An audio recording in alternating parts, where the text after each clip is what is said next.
Hello friends, good morning. आप सभी का स्वागत है M2M क्लासेज में।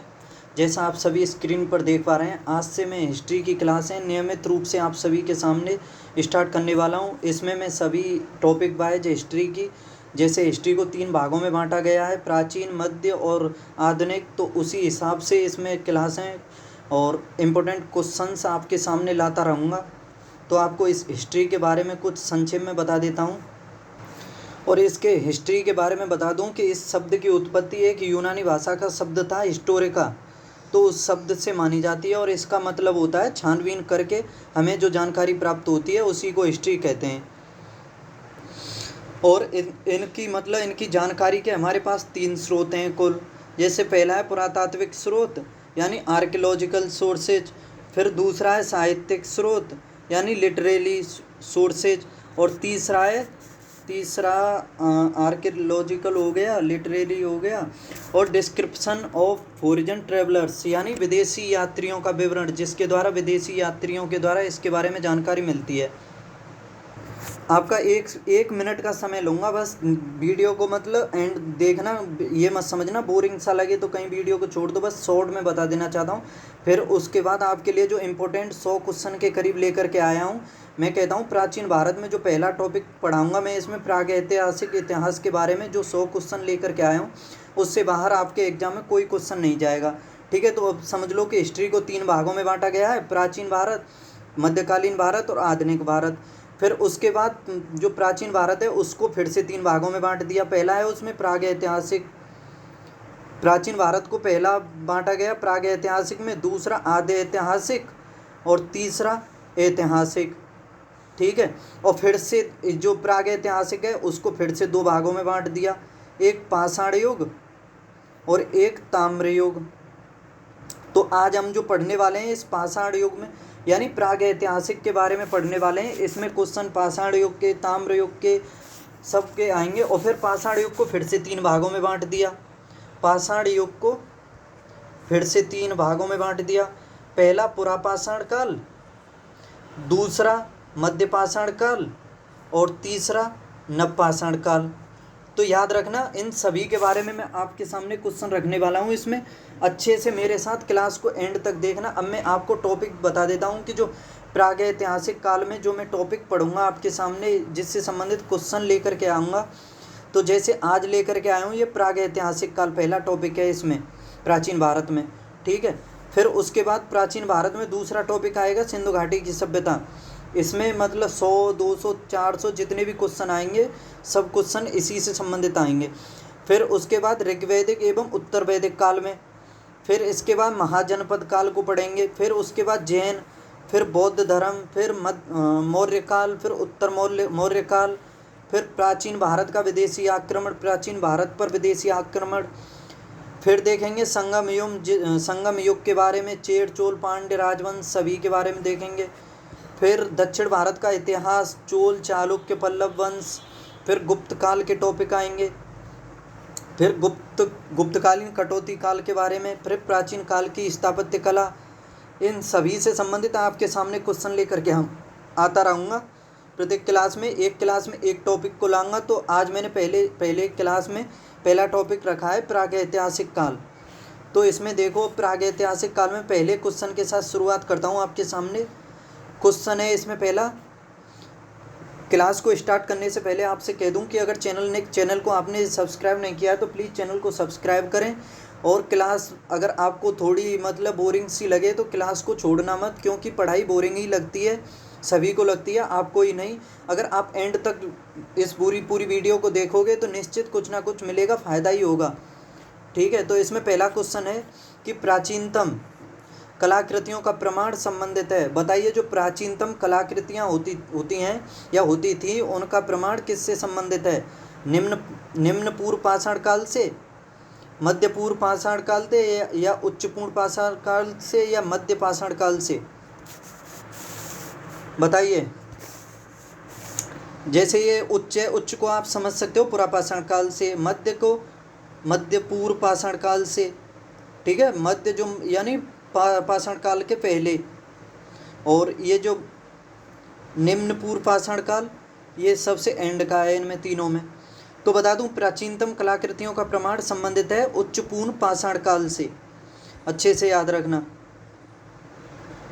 और आपको मैं प्रागैतिहासिक काल के बारे में बता दूं कि इसके बारे में इसके मतलब प्रागैतिहासिक काल के बारे में हमारे पास अवशेष तो हैं, लेकिन कोई भी लिखित जानकारी नहीं है उनके बारे में, ना उन्हें आज तक पढ़ा जा चुका है। और इसी बात से हमें यह भी जानकारी मिलती है कि बिल्कुल उस टाइम हम आदि मानव की तरह थे और पत्थरों के औजारों का प्रयोग करते थे। पाषाण से मतलब पत्थर है, इसी तरह से इसे पाषाण काल कहा जाता है। आगे क्वेश्चन नंबर 2 है, इसमें खाद्यान्नों की कृषि सर्वप्रथम प्रारंभ हुई थी। बताइए खाद्यान्नों की कृषि किस काल में सर्वप्रथम हुई थी? नवपाषाण काल में, मध्य पाषाण काल में, पुरापाषाण काल में या प्रोटो ऐतिहासिक काल में? खाद्यान्नों की कृषि, या संक्षेप में इसे कह सकते हैं कि किस काल में कृषि की शुरुआत हुई थी? तो आपको बता दूं इसका ऑप्शन ए सही है, नवपाषाण काल में कृषि की शुरुआत हुई थी। आगे क्वेश्चन नंबर 3 है, इसमें दक्षिण भारत की बृहद पाषाण समाधियाँ संबंधित हैं।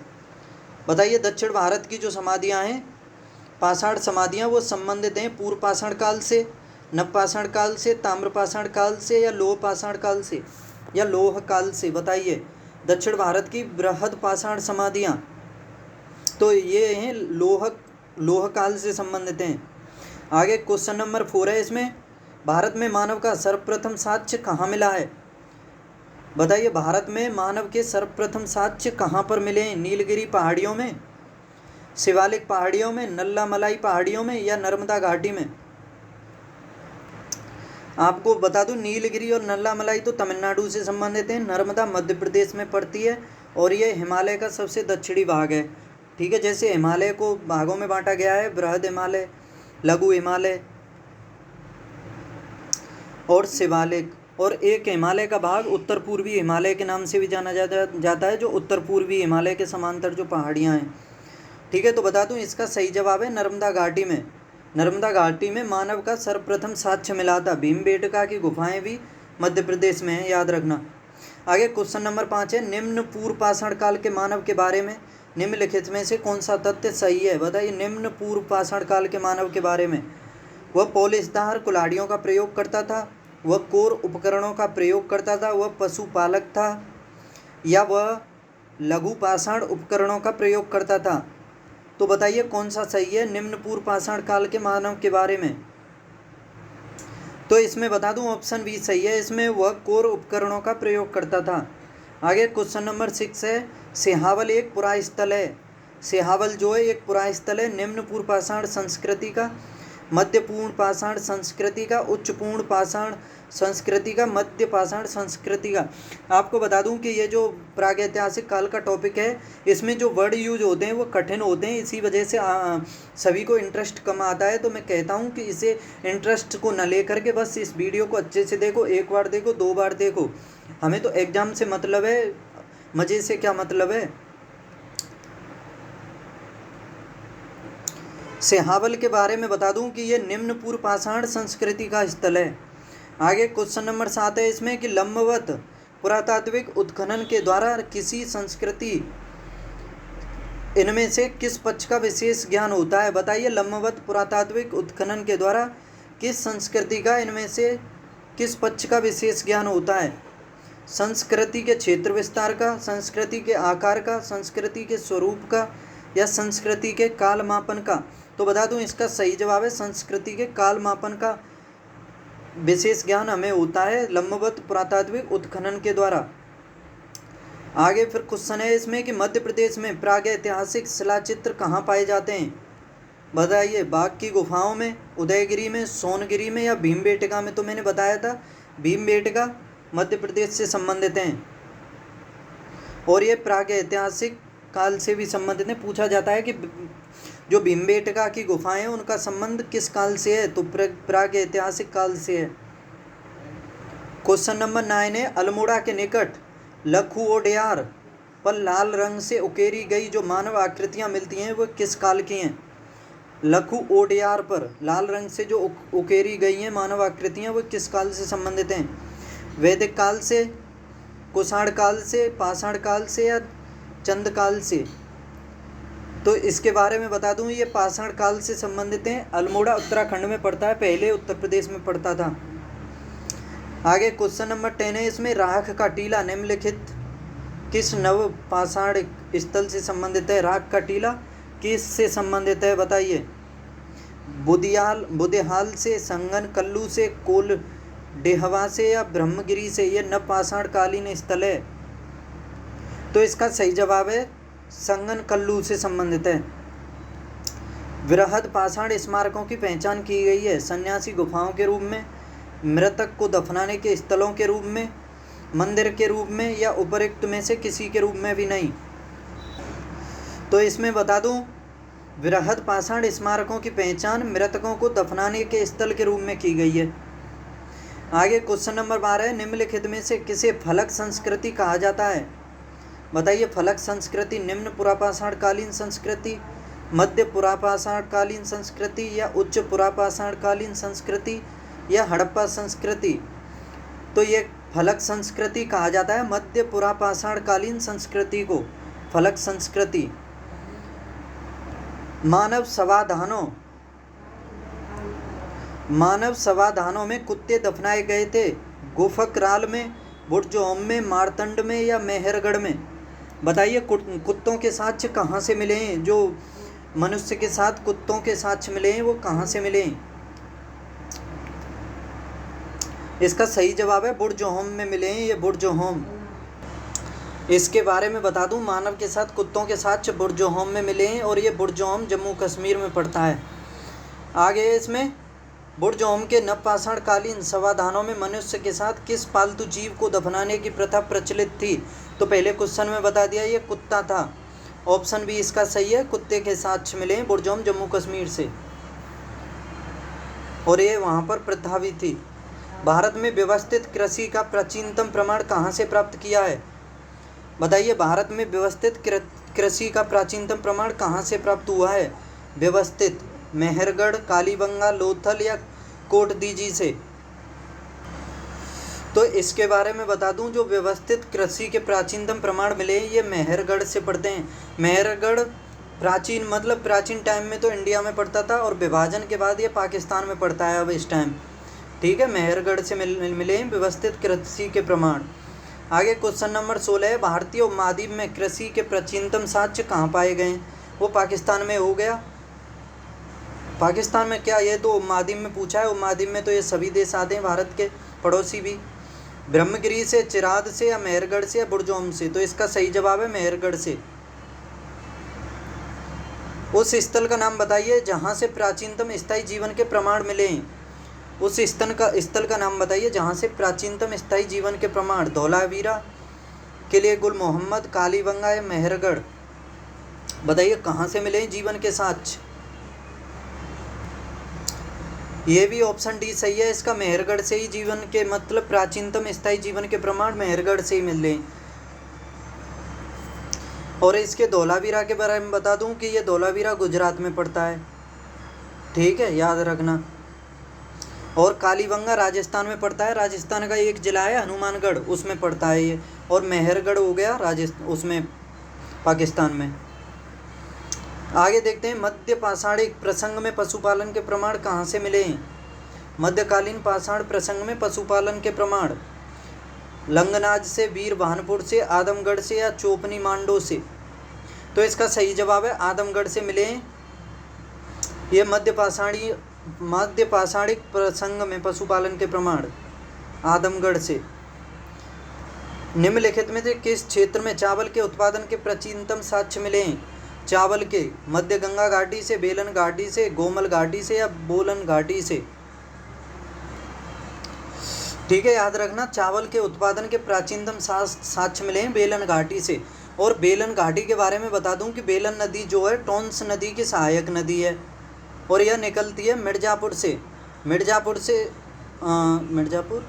या सोनभद्र से निकलते हुए मिर्ज़ापुर से होकर के इलाहाबाद में जा कर के टोंस नदी में मिल जाती है, और टोंस फिर आगे चल कर के इलाहाबाद के पूर्व में गंगा नदी में मिल जाती है। तो ठीक है, याद रखना, चावल के उत्पादन के प्राचीनतम साक्ष्य मिले हैं बेलन घाटी से।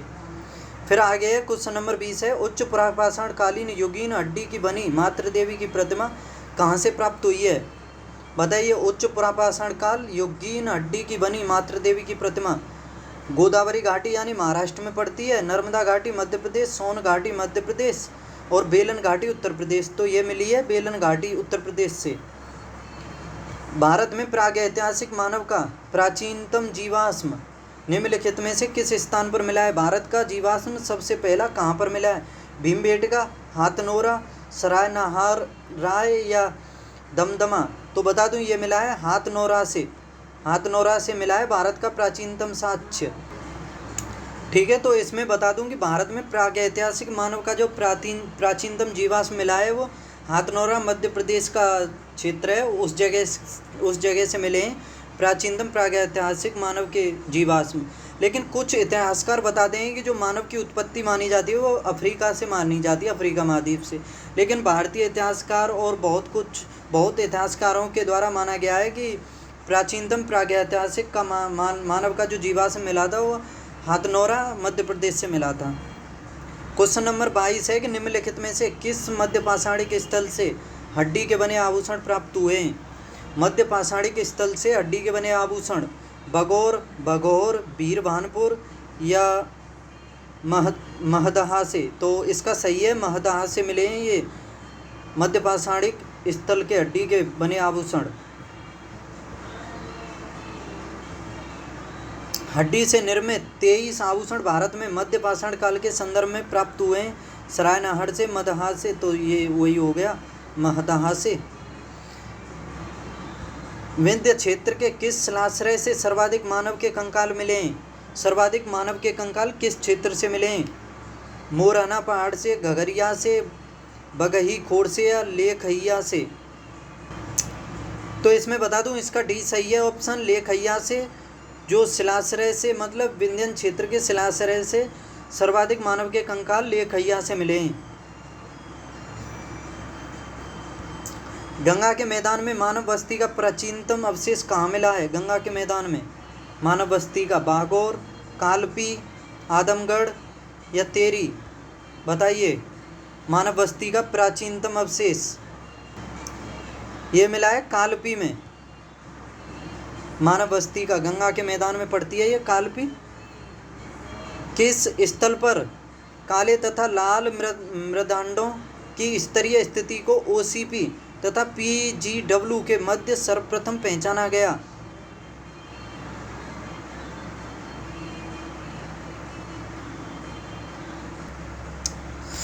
यानी OCP ओपन सर्किट पोटेंशियल और PGW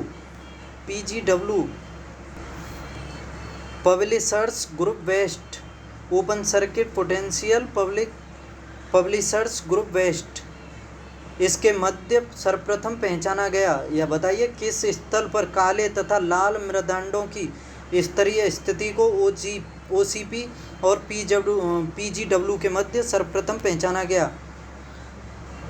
option A Noh, B Ganeshwar, C Jodhpur या डी अंतरजी खेड़ा? तो इसका सही जवाब है अंतरजी खेड़ा। इसके बारे में बता दूं अंतरजी खेड़ा के बारे में कि ये उत्तर प्रदेश के एटा ज़िले में पड़ता है और एक काली नदी है जो गंगा की सहायक नदी है उसके तट पर पड़ता है ये अंतरजी खेड़ा। आगे इनाम गांव के भारत के किस राज्य में स्थित है? इनाम गांव भारत के किस राज्य में स्थित है? मध्य प्रदेश, आंध्र प्रदेश, महाराष्ट्र या गुजरात? तो इसका सही जवाब है महाराष्ट्र में है आनंद गांव, इनाम गांव। निम्नलिखित में से कौन सा सही सुमेलित नहीं है? कायथा कर्नाटक में है क्या? चिरांद बिहार में है क्या? पांडु राजा रणबी ये बंगाल में है क्या? दायमाबाद महाराष्ट्र में? तो बताइए कौन सा सुमेलित नहीं है? तो इसका सही जवाब ऑप्शन ए है कायथा गलत है, बाकी सभी तीनों सही हैं, इसमें याद रखना। आगे 29 नंबर है क्वेश्चन कि भारत के किस स्थल की खुदाई से लोह धातु के प्रचलन के प्राचीनतम प्रमाण मिले हैं? बताइए लोह धातु के प्राचीनतम प्रमाण कहाँ से मिले? तक्षशिला से, अंतरजी खेड़ा से या कौशाम्बी से या हस्तिनापुर से? तो बता दूं ये मिले अंतरजी खेड़ा से।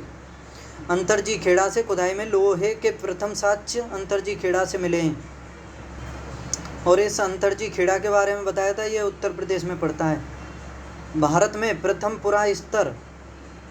प्रथम पुरा प्रस्तर युगीन और औजार की खोज का, जिससे देश में प्रागैतिहासिक अध्ययन का रास्ता खुला, श्रेय किसे दिया जाता है?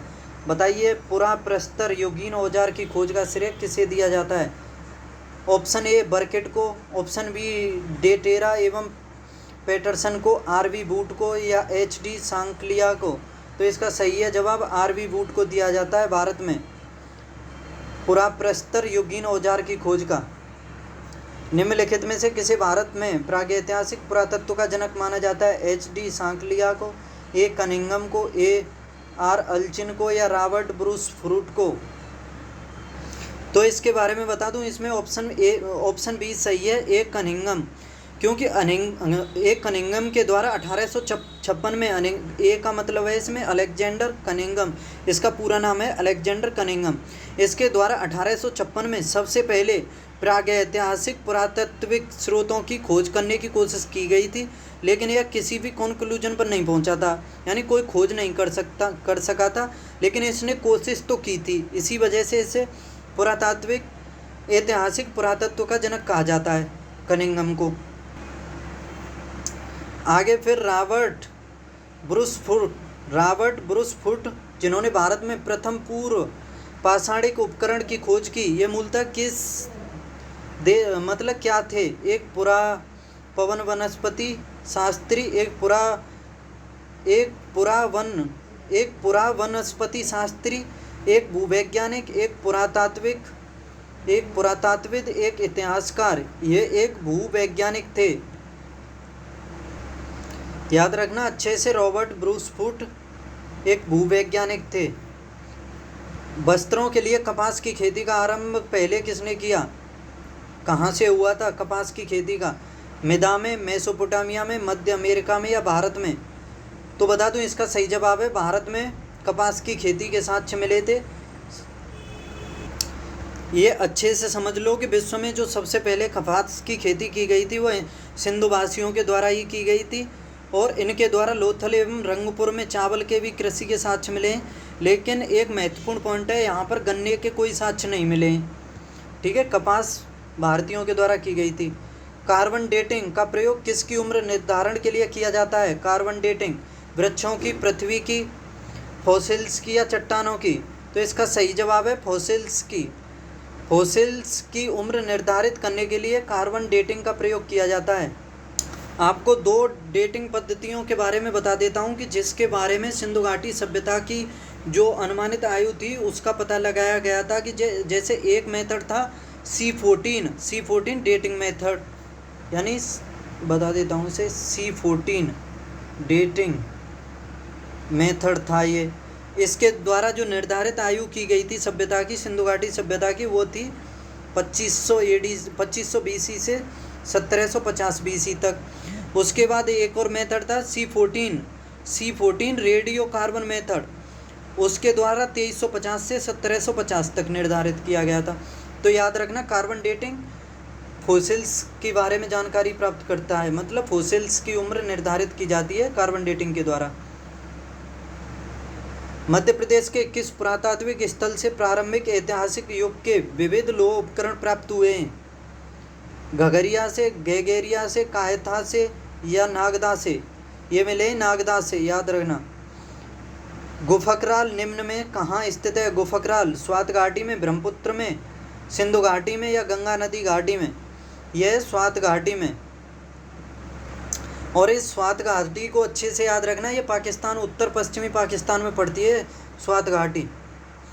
आगे ताम्राश्म काल में महाराष्ट्र के लोग मृतकों के शरीर को फर्श के नीचे किस तरह रखकर दफनाते थे?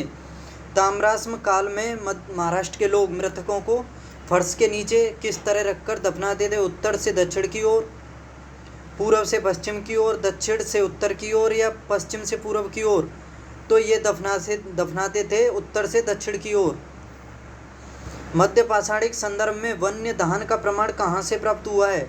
बताइए, मध्य पाषाणिक युग में वन्य दहन का प्रमाण यह चौपानी मांडो से, सराय नहर से, लेखैया से, या लंगनाज से? यह चौपानी मांडो से मिला है। दक्षिण भारत की महापाषाणिक समाधियाँ किस काल से संबंधित हैं? बताइए। महापाषाणिक समाधियाँ दक्षिण भारत की पूर्व पाषाण काल से, नव पाषाण काल से, ताम्र पाषाण काल से या लोह काल से? तो ये संबंधित हैं लोह काल से। दक्षिण भारत की महापाषाणिक समाधियाँ। पूर्व पाषाणकालीन मानव का मुख्य धंधा था कृषि, मिट्टी के बर्तन बनाना, मिट्टी पालन या शिकार खेलना। बताइए। पूर्व पाषाणकालीन मानव का मुख्य धंधा, तो बता दूं ये था शिकार करना। और इस पुरापाषाण काल के बारे में बता देता हूँ कि पहले भूवैज्ञानिक थे रॉबर्ट ब्रूस, जिनके द्वारा हस्तकुलाड़ी के रूप में तमिलनाडु के मद्रास के निकट है एक पल्लमपुरम गांव, वहाँ से हस्तकुलाड़ी के साक्ष्य प्राप्त हुए थे रॉबर्ट ब्रूस के द्वारा। इसी वजह से इसे प्रागैतिहासिक पुरातत्व का पिता कहा जाता है। ठीक है, अच्छे से याद रखना। और यह जो काल था शिकार एवं भोजन संग्रह का काल था।